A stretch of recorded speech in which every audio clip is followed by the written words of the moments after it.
Assalamualaikum warahmatullahi wabarakatuh.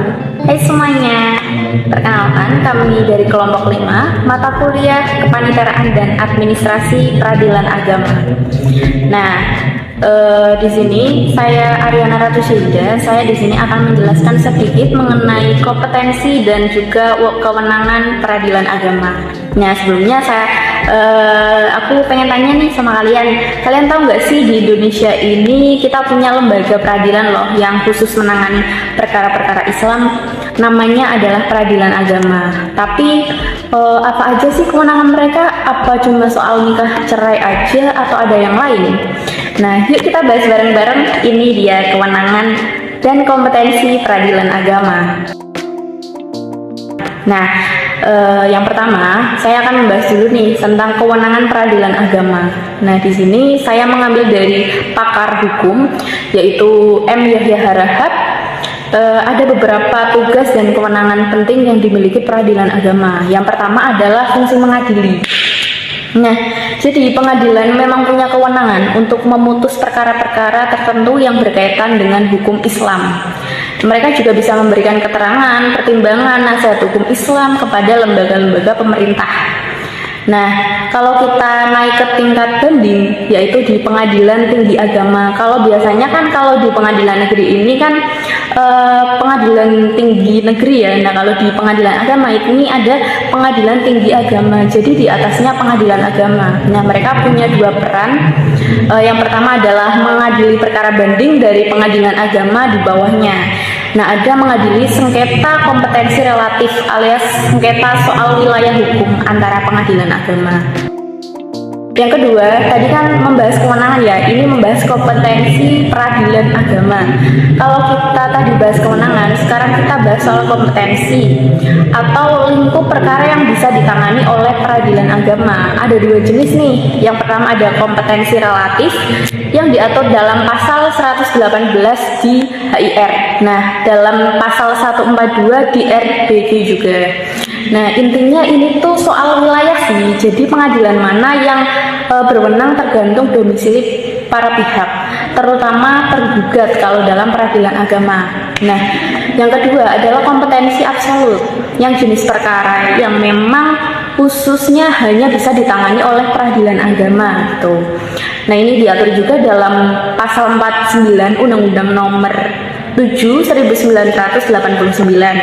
Jadi menangani terkait perkawinan, waris, terus ada hibah, wakaf, dispensasi nikah dan lain sebagainya. Oke, yang selanjutnya mengenai kompetensi relatif peradilan agama.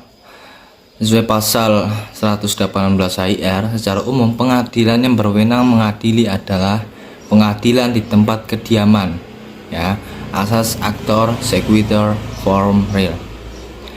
Apabila lebih dari satu, ya, maka gugatan diajukan kepada pengadilan di tempat salah seseorang. Oke. Selanjutnya poin yang ketiga, apabila tempat tinggal tidak diketahui maka gugatan diajukan. Gugatan diajukan kepada pengadilan di tempat tinggal, ya. Oke, selanjutnya apabila gugatan mengenai benda tidak bergerak maka gugatan diajukan kepada pengadilan di wilayah hukum di mana barang tersebut terletak. Oke, poin yang terakhir, apabila ada tempat tinggal yang dipilih dengan akta, maka gugatan diajukan kepada pengadilan yang dipilih dalam akta tersebut. Selanjutnya mengenai kompetensi relatif peradilan agama, poin 2, pasal 66 Undang-Undang Nomor 7 Tahun 1989, yang pertama, poin pertama itu cerai talak. Misalnya suami, ya, ditentukan oleh tempat kediaman termohon. Poin kedua, pengecualian, terkecuali ya, di tempat kediaman pemohon bila termohon meninggalkan tempat kediaman bersama tanpa izin pemohon, lalu termohon bertempat tinggal di luar negeri, ya, itu ditentukan oleh tempat kediaman termohon. Dengan pengecualian di tempat kediaman pemohon bila, berarti meliputi dua tadi, ya. Selanjutnya pasal 73 Undang-Undang Nomor 7 Tahun 1989, cerai gugat istri, ya, sekarang istri, ditentukan oleh tempat kediaman Ya, pengecualian ini dengan pengecualian ya, sengaja meninggalkan tempat kediaman bersama tanpa izin ya di tempat kediaman. Selanjutnya, bertempat kediaman di luar negeri ya, di tempat kediaman. Suami istri bertempat kediaman di luar negeri, tempat perkawinan dilangsungkan atau ke Pengadilan Agama Jakarta Pusat. Oke, untuk selanjutnya berupa kompetensi absolut pada peradilan agama tentunya di bidang perkawinan. Untuk yang pertama ada poin izin beristri lebih dari seorang. Untuk poin kedua yaitu berupa izin melangsungkan perkawinan bagi orang yang belum berusia 21 tahun dalam hal orang tua atau wali atau keluarga dalam garis lurus ada perbedaan pendapat. Untuk selanjutnya poin ketiga ada dispensasi kawin. Untuk poin keempat berupa pencegahan perkawinan. Untuk poin kelima berupa penolakan perkawinan oleh pegawai negeri pencatat nikah. Untuk poin keenam berupa pembatalan perkawinan. Yang ketujuh tentunya gugatan kelalaian atas kewajiban suami dan istri. Untuk yang kedelapan perceraian karena talak. Untuk poin ke-9 gugatan perceraian. Untuk poin ke-10 penyelesaian harta bersama. Untuk poin 11 penguasaan anak-anak. Untuk poin 12 yaitu ibu dapat memikul biaya pemeliharaan dan pendidikan anak bila mana bapak yang seharusnya bertanggung jawab tidak mematuhinya. Untuk kompetensi absolut peradilan agama yang kedua ada penentuan kewajiban memberi biaya penghidupan oleh suami kepada bekas istri atau penentuan suatu kewajiban bagi bekas istri. Untuk yang kedua tentang putusan sah tidaknya seorang anak. Yang ketiga ada putusan tentang pencabutan kekuasaan orang tua. Untuk yang keempat berupa pencabutan kekuasaan wali. Yang poin kelima penunjukan orang lain sebagai wali oleh pengadilan dalam hal kekuasaan seorang dari wali dicabut. Untuk yang keenam berupa penunjukan seorang wali dalam hal seorang anak yang belum cukup umur berupa umur 18 tahun namun ditinggal oleh kedua orang tuanya. Untuk yang ketujuh berupa pembenahan kewajiban ganti rugi atas harta benda anak yang di bawah kekuasaannya. Untuk yang kedelapan penetapan asal-usul seorang anak dan penetapan pengangkatan anak berdasarkan hukum Islam. Yang kesembilan berupa putusan tentang penolakan pemberian keterangan untuk melakukan perkawinan campuran. Yang ke-10 pernyataan tentang sahnya perkawinan yang terjadi sebelum Undang-Undang Nomor 1 Tahun 1974 tentang perkawinan yang dijalankan menurut peraturan yang lain. Oke. Kemudian ada kompetensi absolut peradilan agama, yang dimana itu ada 3. Yang pertama bidang waris, yang kedua itu bidang wasiat, yang ketiga itu bidang hibah. Yang pertama bidang waris, antara lain itu penentuan siapa yang menjadi ahli waris. Yang kedua itu penentuan mengenai harta peninggalan.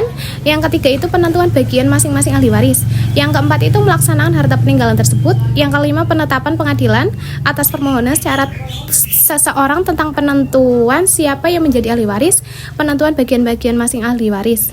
Yang kedua itu ada bidang wasiat, yang dimana perbuatan seseorang memberikan sesuatu benda atau manfaat kepada orang lain atau lembaga badan hukum yang berlaku setelah yang memberikan tersebut itu meninggal. Kemudian yang ketiga itu ada bidang hibah, yang dimana pemberian suatu benda secara sukarela dan tanpa imbalan dari seseorang atau badan hukum kepada orang lain atau bantuan hukum untuk dimiliki. Oke, yang selanjutnya kompetensi absolut peradilan agama. Yang pertama di bidang wakaf, perbuatan seseorang atau sekelompok orang atau wakif untuk memisahkan dan atau menyerahkan sebagian harta benda miliknya untuk dimanfaatkan selamanya atau untuk jangka waktu tertentu sesuai dengan kepentingan guna keperluan ibadah dan atau kesejahteraan umum menurut syariah. Yang kedua, bidang zakat, Harta yang wajib disisihkan oleh seorang muslim atau badan hukum yang dimiliki oleh orang muslim sesuai dengan ketentuan syariah untuk diberikan kepada yang berhak menerimanya. Yang terakhir, di bidang infak, perbuatan seseorang memberikan sesuatu kepada orang lain guna menutupi kebutuhan baik berupa makanan, minuman, mendarmakan, memberikan rizki, atau karunia untuk menafkahkan sesuatu kepada orang lain berdasarkan rasa ikhlas dan karena Allah Subhanahu wa Ta'ala.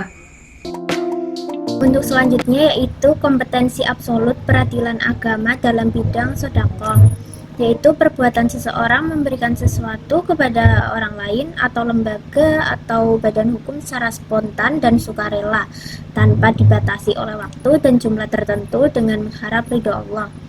Selanjutnya bidang ekonomi syariah, yaitu seperti bank syariah, lembaga keuangan mikro syariah, asuransi syariah, reasuransi syariah, reksadana syariah, obligasi syariah dan surat berharga, sekuritas syariah, pembiayaan syariah, pegadaian syariah, dana pensiun, serta bisnis syariah.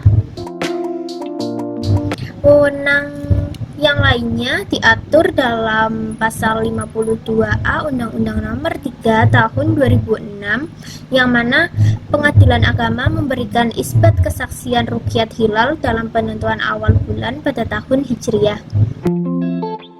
Itu saja yang dapat kelompok kami sampaikan. Kurang lebihnya kami mohon maaf. Wassalamualaikum warahmatullahi wabarakatuh.